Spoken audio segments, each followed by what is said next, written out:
Hi, Mama. Hi, Lizzie. Welcome to today's yoga question.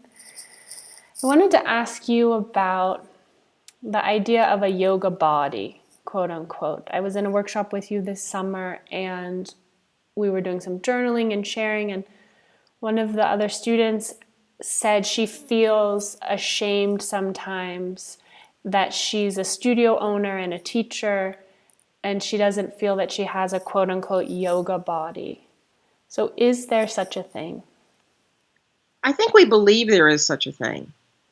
And it comes in part from the culture in which we live, in which there is a phenomenal degree of shame placed especially on women if they don't look a certain way.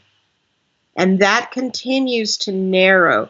Even from my youth in high school, there was a much wider sense of quote unquote attractive as far as bodies go. And people got teased for being too skinny. It was a different era. But I mean, there were certainly some standards, but they were so much wider and more diverse than they are now. They just keep narrowing. And when you're in not a lot of clothes, because you have to be in clothes that show your body if you're teaching, and in a fitness obsessed world, which is very not fit for many of us, there's a lot of pressure to look a certain way, especially because of the ubiquitousness of photos. And we take that on. We are swimming in that river. And the irony of ironies is that if you look at the ancient texts, the teachings of yoga have to do mainly with the mind. And we need a fit body in order to meditate. I don't think it's that black and white. Um, but we need to watch out how we unconsciously take on this fear of, and I think it's a fear, this fear of food, and this fear of being rejected, and this fear of being found wanting, because it's insidious and it takes mental energy away from what's really important in our lives. Well, you mentioned the Yoga Sutra. Does it even, I mean, we've transposed this practice into our culture and really conflated asana with a workout for many, many people. That's what their practice is, or even what they imagine yoga to be, is a workout. So, is that sort of counter to the roots of this practice in and of itself? In a word, yes. I was stunned some years ago when I made my first trip to what was still the Soviet Union in 1989. And the word in discussion with some Russian yoga teachers, anorexia, came up, and they did not know what that was. They just simply did not know what that was because their country had suffered, especially in World War II, massive deprivation of food. And they had a respect for food, which was at that time more difficult to get under the Soviet system. They had a true respect for food. And I think we don't really respect food. We don't sit down and do nothing else but eat. We don't enjoy our food because we're too busy eating a burrito in the car on the way to our next thing, talking on the phone to our mother or something. And we have a very distorted view of food. We have a very distorted view of body image, of our body, and of realistic body shapes and types. And what a sad thing that we judge our worth by how we look. So, what advice do you have, sort of specifically for yoga teachers who were caught in this position where our work is to some degree about our bodies, or it's through our bodies that we're called to do this work? How can we help free ourselves from this kind of negative cycle about an obsession with exactly how we look? Well, there's a book I like a lot called Women, Food, and God. And she talks about Geneen Roth, Geneen, unusual spelling, Geneen Roth, Roth. She talks about there are two kinds of women eaters, indulgers and restrictors. And yoga people are restrictors because we can all sit down and give you a list of all the things we don't eat. And we restrict the times we eat and how much we eat. And we feel guilty if we have, maybe not in Austria because the Austrians are more sane, but if we have dessert, guilty. And so it's just such a simple thing that she teaches us to do. It's the ultimate yoga of food. Basically, find out what true hunger is. Eat when you have true hunger. Pay attention to what it means to be satiated, not just full.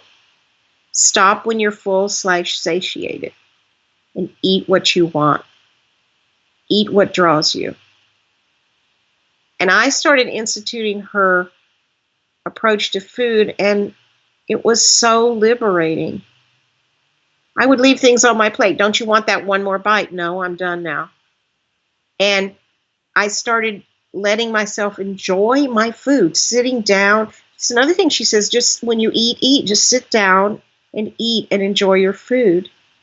And your body will find its way of being in the world. And you will enjoy your body, you will enjoy your food, and you won't be thinking about all the time what you should eat, what you could eat, what you wish you could eat, what you can't eat.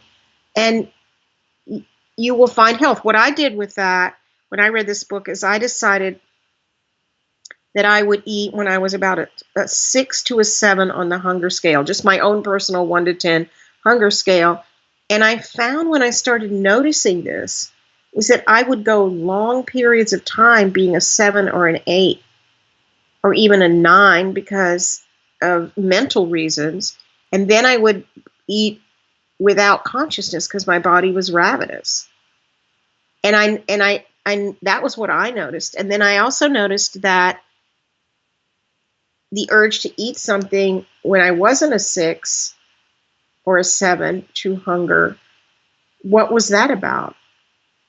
Boredom or entertainment or anxiety or some other reason. And I really feel so much more liberated, strange as it sounds, from food than I ever was before. It took up a lot of my thinking. Yes. So my last question is, if you've ever experienced one discomfort I have when I tell a stranger that I teach yoga on an airplane or at a dinner party or something, I notice a kind of reflex shift in their attention. They're sitting talking to me, and then if I say I teach yoga, their attention shifts and they assess my body. Or they look at my body. That's what I've experienced so many times. Have you ever experienced that? Does it make you feel uncomfortable? Do you, how do you relate to that? Yes, I've experienced that. And now, because I'm older, they say, "Oh my God, you don't look that old," because your body looks really good for that old, which is like a backhanded compliment. Yes, I know exactly what you mean. But maybe we should take another approach. Okay. Maybe we should handle telling people that we teach yoga in a much more tender and personal way. which sounds strange. I want to tell you, can I tell you a story? Yeah, and tell me what you mean. All right, and I'll say more. I was teaching yoga at the Younger Yoga Center many years ago, and I got into that sort of totally plugged in state where I felt like when I opened my mouth, flowers came out. I mean, every yoga teacher's been in the state where you say something that has a certain power or truth about it, and the minute it comes out of your mouth, you go, whoa, where did that come from? I had never consciously had that thought or made that image. Do you know what I mean? Yes, yes. And I love those little gifts. That's what keeps me teaching. So I floated out, you know, I like to exaggerate the story for humor. Opened my mouth, flowers came out, bluebirds were singing like a Disney movie sitting on my shoulders. And I go out and I get on the streetcar, which is a very safe streetcar line. Never had a problem on it. And there weren't many people midday. And the next stop, a man gets on who's had more alcohol to drink, apparently, than was prudent. And he took one look at me and made a beeline for me and was holding onto the pole, sort of standing over me, breathing on me, which was not pleasant. And it was like God said, "You think you love everyone? Watch this." And what I did was consciously kind of close down my chakras, consciously kind of close down my energy. And he felt that and he went away. And I learned the lesson that maybe the El Taravel line, streetcar line, was not the place to go with all my chakras hanging open.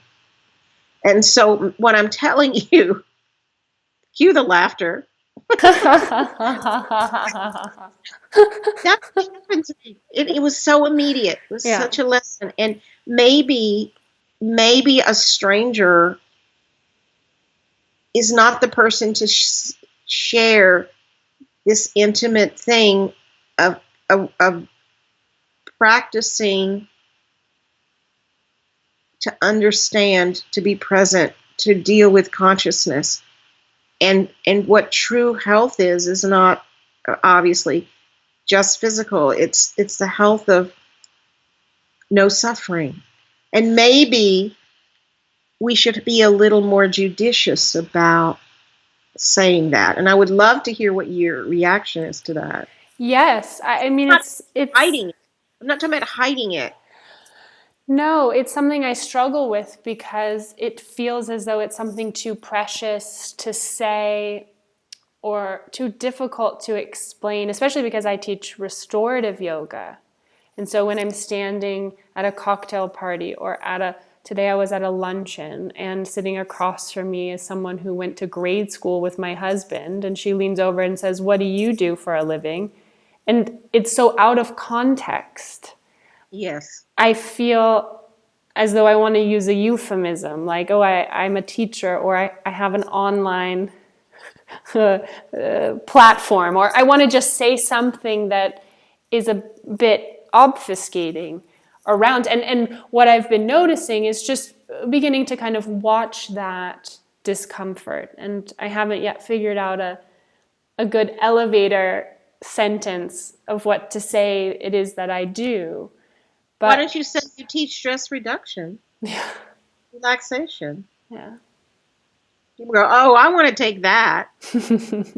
I don't have the answer for you, but I like that the question arises. And I think if we're really honest, we all feel a little odd about it. Because why? It's intimate. Because we know that people are going to project on us so many things. Like, wait, you teach yoga? We have not just the body, but like, who do you think you are? Like, isn't that just lying on nail? I mean, what is their it's going to have a reaction. And sometimes we just don't want to deal in a social situation with that reaction. Yes. But I've now started, I've gone kind of full circle First, I didn't tell people because it would end the conversation. And then people would say, oh, yeah, I've heard of yoga. And now they say, oh, my God, where are your classes? So it's over the decades, it's changed a lot. But now it's almost worse because now they think they know what it is. And then they'll say something like, oh, I can't do yoga. I took a such and such a class and it was so hard. I'll never take that again. Or I can't do lotus, so I can't do yoga. Yeah. So it's such an incomplete answer in a way that I have grown now not more tender and respectful with it. And that's where I am with it right now. Sort of learning to walk the line. I don't want to lie, and it's certainly not. I'm very proud of being a yoga teacher for 45 years and a yoga student for 46, which is more important. But I'm also protective of that a little bit now. Well, I think that's a great place to end, and thank you for sharing that with me, with us. It's reassuring to hear that even after 46 years, it continues to be an evolution. As far as I can tell, ask me in another 45. We'll see if it's changed. Namaste, Mama. Namaste. I love you, daughter. Bye. Love you. If you enjoyed this conversation, you might also like our online education offerings for yoga teachers at www.lassiter.yoga.